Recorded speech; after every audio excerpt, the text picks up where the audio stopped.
Ninja and Flannel. Got my PSA Jackal 300 blackout 8-inch barrel, and as you can see, very bare bones. So we're just gonna go through a little video here. We're gonna deck it out with all the nice parts it needs to be a functioning firearm. Here we go. 1. The muzzle device. So I cheated and did it off camera, but it comes with an A2 flash hider, which is decent, but not what we need. I swapped it out for a Dead Air Chemo flash hider. So now, because it's 300 blackout, we must have 30 cal Sandman S suppressor, and that's going to be the first upgrade. 2. An optic. Now for this, I've been just kind of robbing a bunch of my other equipment. So I've got just a little Holosun, I think it's a 403B, something like that, on a Hydra mount. So we're gonna get this on here. I think this will be nice, especially if we're gonna do some night vision shoots. I'll be able to mount all of our stuff and have no real estate issues. So this will be pretty nice. I think that it may not stay here in the long term, may not be a permanent upgrade, but it'll do for now. At least I figured out what optic I want to stick with long term. I'm thinking the Vortex UH1, the holographic. That's most likely what I'll end up leaving on here in the end. Seems like a fitting optic for this for some reason. We'll at least try it out and show you guys how it looks in the end. All this stuff, obviously, make sure you torque it to a good spec and things like that. I'm just gonna give it a little ugga-dugga, as they say. And there is our optic and mount.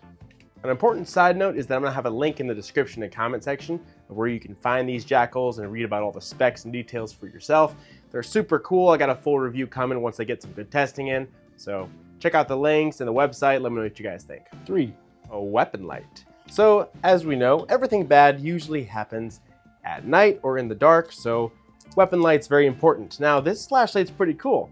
Brand spanking new. This is from HRT Tactical. They actually sent this to me for free. So pretty cool of them to do that. And this is pretty awesome. Check this out. This is the PSF MK6. Very cool flashlight. Kind of a joystick function. Wherever way you touch it turns on. Very cool light. So that's going to be rocking on the Jackal to start out. It's a full body construction with the mount, so it seems pretty tough. We're having a review for this coming soon. But for now, it's going to be fitting to put on the Jackal. It's one M-lock. There's our second M-lock.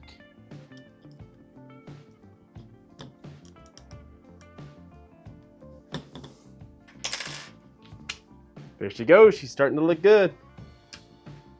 Oh yeah, I'm pumped. 4. Last thing we're going to put on here to start is a D-Ball D2 IR laser and illuminator. Let's see, we want this to land. Something like that. I'll have to set all this stuff in. That's going to be fun. Very tall. Got the giraffe mount going on here, so that'll be pretty cool.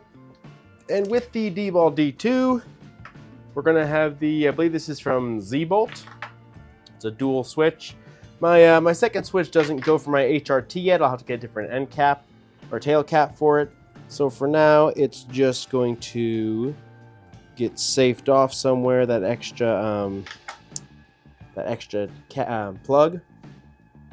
But in the long term, the idea will be for one to go to this, one to go to the D-Ball, and all can be run through one single switch. So for now, let's get this mount in here. Pretty sweet. Nice little mount. I bought this off of, what was it? It was zbolt.com, and they actually have some pretty cool stuff. You can pick a lot of different configurations. Yeah, it's pretty cool. I think the most exciting thing as far as the attachment goes, I'm really excited about this HRT light because it seems like it's going to be a lot nicer than my stream lights.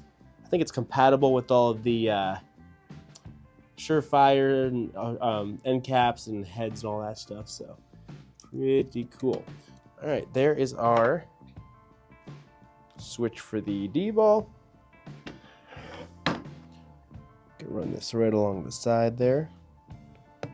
Plug it on in. Make sure I picked the right one. Yes, I did. Little extra one, I guess we'll just kind of tuck it underneath here. Give it a little tie wrap for now so it's not getting in the way. Then we'll have to do a little function check, see if I can actually reach all my switches, reach the flashlight and all that stuff. All right. Kind of keeps cords a little floppy. They'll be fine for now. I think I'm gonna need one more zip tie. I'm thinking right by those cords there, so they don't get interfere with our flashlight little nub there. It's kind of cool. It's almost like a video game joystick, and you just put a little pressure on it from any direction, and it will activate your light. Nice. I got a little bigger zip tie here, so we can. I don't really want this to be too low, these dangled cords, so it's getting in the way while we're doing stuff.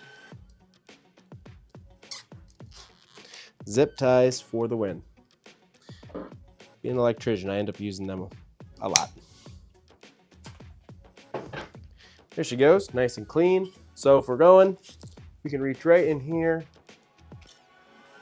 We can reach our D-ball switch, activate our lasers. And you got the, in the future, when I get the end cap, we'll have the higher button. That'll be for the other one. For now, it's not too bad. My thumb actually can just pass right through, and you just barely bump that button. So really the natural way I shoot anyway, I can just graze my thumb right on top. She's good to go. We'll see. It's a little high, this mount. Reason I didn't want to do the D-ball directly to the rail is that because the D-ball's got this big side here, the side charging handle, it actually goes, but you almost have to grab it underneath, which is not gonna happen. So yeah, there she goes. This is my start out build for the Jackal. We'll see how she goes in the field. Farewell.